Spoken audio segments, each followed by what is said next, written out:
Welcome to this presentation on how to write the CIPD Level 5 questions for 50S01 assessment for 2024-25. You can visit our website by clicking on link provided in comment sections or chat with us on WhatsApp on clicking link to get best expert help. You will find how to write this question in this video. Kindly subscribe us to and message us S01. In the short term, one of the most critical people management factors is employee uncertainty following the acquisition. Employees may feel anxious about job security, changes in leadership, or potential restructuring.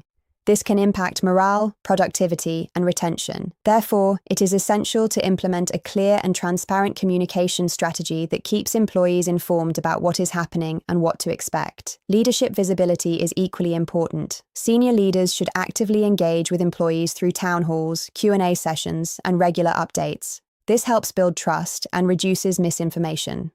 Immediate engagement initiatives such as feedback surveys and focus groups can also help understand employee concerns and respond effectively.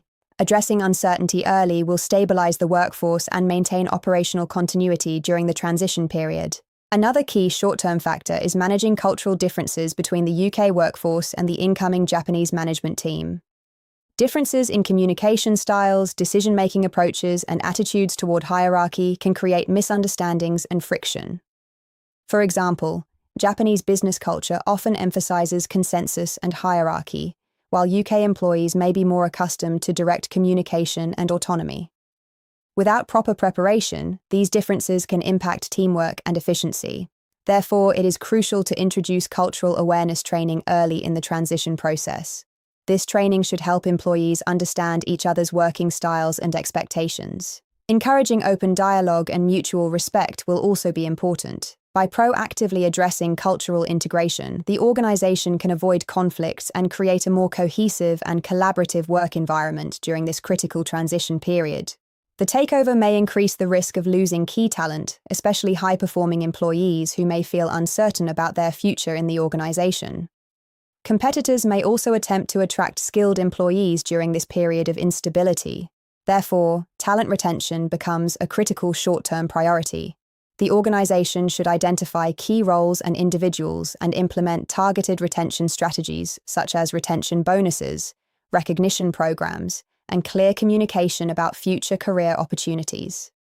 Providing reassurance about job stability and growth prospects within the new international structure can help reduce turnover. Managers should also conduct one-to-one discussions with team members to understand their concerns and aspirations. By focusing on retaining critical talent, the organization can ensure continuity of operations and maintain its competitive advantage during the transition phase. The introduction of new leadership from the parent Japanese organization will bring changes in reporting structures and management approaches. This can create confusion among employees regarding roles, responsibilities, and expectations. In the short term, it is essential to provide clear guidance on any changes to reporting lines and organizational structure. Employees need to understand who they report to and how decisions will be made. Additionally, existing managers may require support to adapt to new leadership styles and expectations. Providing management training and coaching can help them navigate this transition effectively. Clear role definitions and updated job descriptions should also be communicated promptly.